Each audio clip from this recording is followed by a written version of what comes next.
ایک دفعہ کا ذکر ہے کہ حضرت بہلول دانا اپنا پرانا ٹھکانہ چھوڑ کر کسی نئے ٹھکانے کی تلاش میں نکلے۔ اتفاقاً انہیں ایک شکستہ مکان نظر آیا جو خالی پڑا تھا۔ تمام شہر جانتا تھا کہ وہ ویرانوں سے مانوس ہیں اور ایسی جگہوں پر رہتے ہیں، اس لیے عموماً ان پر کوئی اعتراض نہیں کرتا تھا۔ ان کی بے سر و سامانی ہی ان کا اثاثہ تھی۔ انہوں نے اس شکستہ مکان کا ایک گوشہ صاف کیا اور وہیں ڈیرا جما لیا۔ ابھی انہیں وہاں بسیرا کیے کچھ زیادہ دیر نہیں ہوئی تھی کہ ٹوٹے ہوئے دروازے سے ایک شخص اندر داخل ہوا۔ اس نے سلام کیا اور بولا، واہ واہ، بہت خوب، یہ دیکھ کر مجھے بہت خوشی ہوئی ہے کہ بہلول جیسا نامور شخص میرا نیا کرایہ دار ہے۔ تو بہلول دانا سیدھا ہو کر بیٹھے اور بولے، مجھے بھی اس عالیشان مکان کے مالک سے مل کر بہت خوشی ہوئی ہے۔ تو مالک مکان نے کہا، مجھے امید ہے کہ آپ اس ماہ کا کرایہ ادا کر دیں گے۔ تو بہلول دانا نے مکان کی لرزتی ہوئی چھت اور شکستہ دیواروں کی جانب اشارہ کیا اور بولے، جناب نے اپنے اس شاندار محل کی حالت ملاحظہ فرمائی ہے کہ ذرا سی ہوا چلے تو اس کی چھت اور دیواریں بولنے لگتی ہیں؟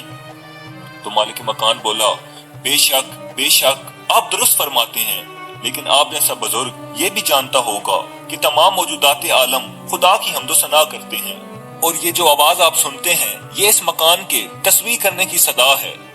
بہلول دانا نے اپنا عصا سنبھالا اور فوراً ہی اٹھ کھڑے ہوئے اور بولے، حضرت، آپ جیسے دانشمند انسان کو تو یہ بھی معلوم ہوگا کہ موجودات حمد و ثنا اور تسبیح کرنے کے بعد سجدہ بھی کرتے ہیں، اور میں آپ کے اس مکان کے سجدہ کرنے سے پہلے ہی یہاں سے رخصت ہو جانا چاہتا ہوں۔ بہلول دانا نے اپنی گدڑی سنبھالی اور مکان سے باہر نکل گئے۔ اسی طرح ایک روز خلیفہ ہارون رشید حمام گیا تو حضرت بہلول دانا بھی اس کے ہمراہ تھے۔ خلیفہ ہارون کو مزاق سوجا تو بہلول دانا سے بولا، بہلول، اگر میں غلام ہوتا تو میری کیا قیمت لگتی؟ تو بہلول دانا نے بہت مزے سے کہا، عالی جا، صرف 50 دینار۔ خلیفہ ہارون کو اس کی امید نہیں تھی۔ اس کا نازک شاہی مزاج بگڑا اور بولا، ہو نہ تم دیوانے، انسان کی قدر و قیمت کا تو تمہیں اندازہ ہی نہیں ہے۔ احمق، جانتے ہو کہ یہ لباس جو میں نے پہن رکھی ہے 50 دینار تو صرف اس کی قیمت ہے۔ تو بہلول دانا نے ہنس کر کہا، میں نے بھی تو صرف لباس ہی کی قیمت لگائی ہے سرکار، ورنہ خلیفہ کی تو کوئی قیمت ہی نہیں ہے۔ ایک دفعہ خلیفہ ہارون رشید مکمل تیاری کے ساتھ شکار پر روانہ ہوا۔ امیر وزیر ہمراہ تھے، غلام تیر کمان اٹھائے ساتھ ساتھ چل رہے تھے۔ بہلول دانا بھی موجود تھے کہ اچانک ایک ہرن نظر آیا۔ خلیفہ نے فوراً کمان اٹھائی اور ہرن کا نشانہ لے کر تیر چھوڑا، لیکن نشانہ خطا گیا۔ ہرن چوکڑیاں بھرتا نگاہوں سے اوجھل ہو گیا۔ تو بہلول دانا نے بے ساختہ داد دی، بہت خوب، سبحان اللہ۔ خلیفہ کو یہ ناگوار گزرا۔ وہ غصے سے بولا، بہلول، تو میرا مذاق بنا رہا ہے؟ تو بہلول دانا نے عاجزی سے کہا، نہیں عالی جا، یہ ناچیز تو ایسی جسارت کرنے کا تصور بھی نہیں کر سکتا۔ تو ہارون نے غصے سے پوچھا، تو پھر یہ داد کس کو دے رہے تھے؟ تو بہلول دانا معصومانہ لہجے میں بولے، جہاں پناہ، میں نے تو ہرن کو داد دی ہے کہ وہ آپ کے تیر سے کتنی خوبصورتی سے بچا ہے۔ ایک دفعہ ایک اعرابی کے اونٹ کو کھجلی کی بیماری لاحق ہو گئی۔ لوگوں نے مشورہ دیا کہ اس پر ارنڈی کے تیل کی مالش کرے۔ اعرابی اونٹ پر سوار ہوا اور شہر کی جانب روانہ ہو گیا تاکہ تیل خرید لائے۔ راہ میں بہلول دانا کو دیکھا تو اس نے اپنا اونٹ ٹھہرا لیا، نیچے اترا اور انہیں سلام کر کے بولا، میں عجیب مصیبت میں گرفتار ہو گیا ہوں، میرے اونٹ کو خارش ہو گئی ہے۔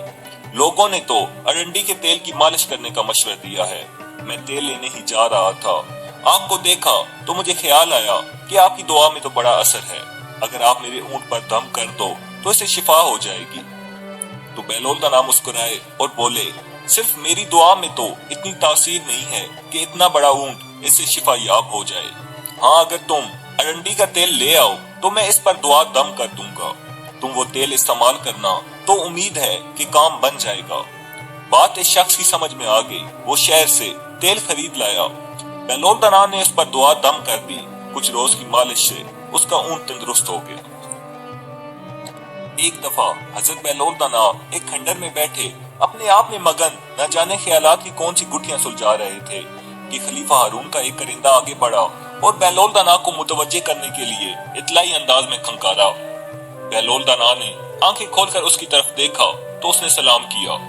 بہلول دانا نے جواب دیا تو وہ بولا، جناب بہلول صاحب، خلیفہ ہارون نے آپ کے لیے یہ کھانا بھیجا ہے۔ اس نے یہ کہہ کر کھانے کے برتن بہلول کے نزدیک رکھ دیے تو بہلول دانا ہنسے اور بولے واہ واہ، اسلامی ریاست کے بادشاہ مجھ جیسے کم حیثیت دیوانوں کا بھی خیال رکھنے لگے ہیں۔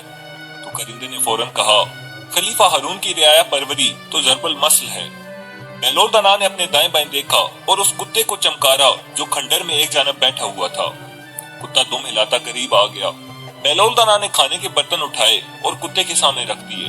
کتا بے صبری سے منہ مارنے لگا تو کرندے نے دہائی دی، اوہو خدا کی پناہ، بہلول یہ کیا کرتے ہو؟ خلیفہ کا کھانا تم نے کتے کے سامنے رکھ دیا ہے۔ تو بہلول دانا سنجیدگی سے بولے چپ، خاموش رہو، منہ بند رکھو، اگر اس کتے نے سن لیا کہ یہ کھانا خلیفہ کا ہے تو یہ بھی نہیں کھائے گا۔ ملازم اپنی ہنسی نہیں روک سکا اور بولا بہلول تم بھی عجیب مسخرے ہو، میں تمہارے لیے خلیفہ کا پیغام لایا ہوں کہ کل انہوں نے تمہیں دربار میں طلب کیا ہے، بہتر ہے کہ تم کل خود ہی حاضر دربار ہو جانا۔ بہلول دانا نے کوئی جواب نہیں دیا اور وہ کرندہ واپس چلا گیا۔ بہلول دانا اپنی دیوانگی کے باوجود نماز کے وقت مسجد میں پہنچ جاتے تھے۔ ایک روز ابھی انہوں نے جوتے نہیں اتارے تھے کہ انہوں نے ایک شخص کو دیکھا کہ وہ اس طاق میں ہے کہ ان کے جوتے چرائے۔ بہلول دانا بہت دیر اس انتظار میں رہے کہ وہ شخص ادھر ادھر ہو تو وہ اپنے جوتے اتار کر نماز میں شامل ہوں، مگر وہ شخص نہیں ٹلا اور نماز کے لیے صفیں درست ہو گئی۔ بہلول دانا نے آؤ دیکھا نہ تاؤ جلدی سے آگے بڑھے اور جوتوں سمیت ہی نماز کے لیے کھڑے ہو گئے۔ اس شخص نے مایوس ہو کر انہیں ٹوکا اور بولا او دیوانے، یہ کیا کر رہے ہو؟ جوتوں سمیت نماز نہیں ہوتی۔ تو بہلول دانا بولے نماز نہیں ہوتی تو نہ ہو، مگر جوتے تو ہوتے ہیں۔ بہلول دانا نے جواب دے کر نیت باندھ لی۔ ایک دفعہ حضرت بہلول دانا کو کہیں سے سونے کا ایک سکہ مل گیا۔ وہ اس کے ساتھ بچوں کی طرح کھیل رہے تھے، کبھی وہ اس کو انگلی پر نچاتے، کبھی ریت سے صاف کرتے اور کبھی پہیے کی طرح گھماتے۔ ایک نوسرباز ان کا یہ کھیل دیکھ رہا تھا۔ اس نے انہیں پاگل سمجھ کر کہا تمہیں اس ایک سکے سے کھیلنے میں مزہ تو نہیں آ رہا ہوگا، تم یہ سکہ مجھے دے دو، میں اس کے بدلے میں تمہیں 10 سکے دوں گا۔ اس نے جیب سے سکے نکال کر بہلول دانا کو دکھائے تو بہلول دانا نے کہا ٹھیک ہے، میں یہ سکہ تمہیں ابھی دے دیتا ہوں، مگر ایک شرط پر۔ تو نوسرباز نے پوچھا وہ کیا؟ تو بہلول دانا نے کہا پہلے تم مجھے گدھے کی مخصوص آواز نکال کر دکھاؤ۔ اس دھوکے باز نے سوچا کہ اس دیوانے کے سامنے گدھے کی آواز نکالنے میں کیا حرج ہے، اس لیے وہ شروع ہو گیا اور گدھے کی طرح رینکنے لگا۔ تو بہلول دانا ہنسے اور بولے عجب گدھے ہو بھائی کہ تم نے میرے سونے کے سکے کو فوراً پہچان لیا، اور میں گدھا بھی نہیں تو بھلا میں تمہارے تانبے کے سکے کو کیوں نہ پہچانتا۔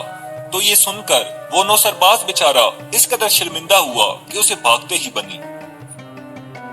ایک دفعہ حضرت بہلول دانا جمعے کے دن نماز پڑھنے مسجد میں آئے تو غالباً چوری کے ڈر سے انہوں نے اپنے جوتے ایک کپڑے میں باندھ کر اپنی عبا میں چھپا لیے۔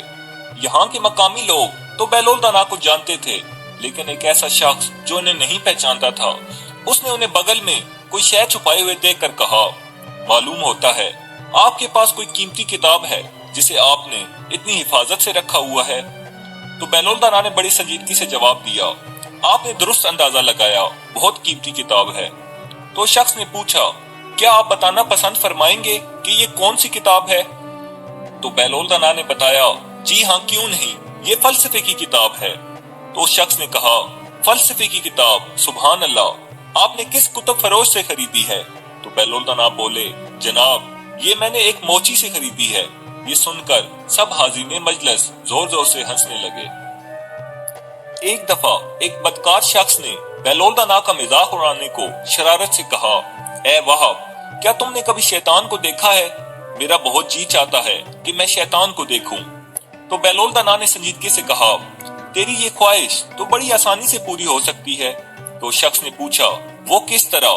تو بہلول دانا بولے تیرے گھر میں آئینہ تو ہوگا، اگر نہیں تو صاف پانی میں دیکھ لینا، تجھے شیطان کی زیارت ہو جائے گی۔ یہ سن کر اس شخص کو بھاگتے ہی بنی۔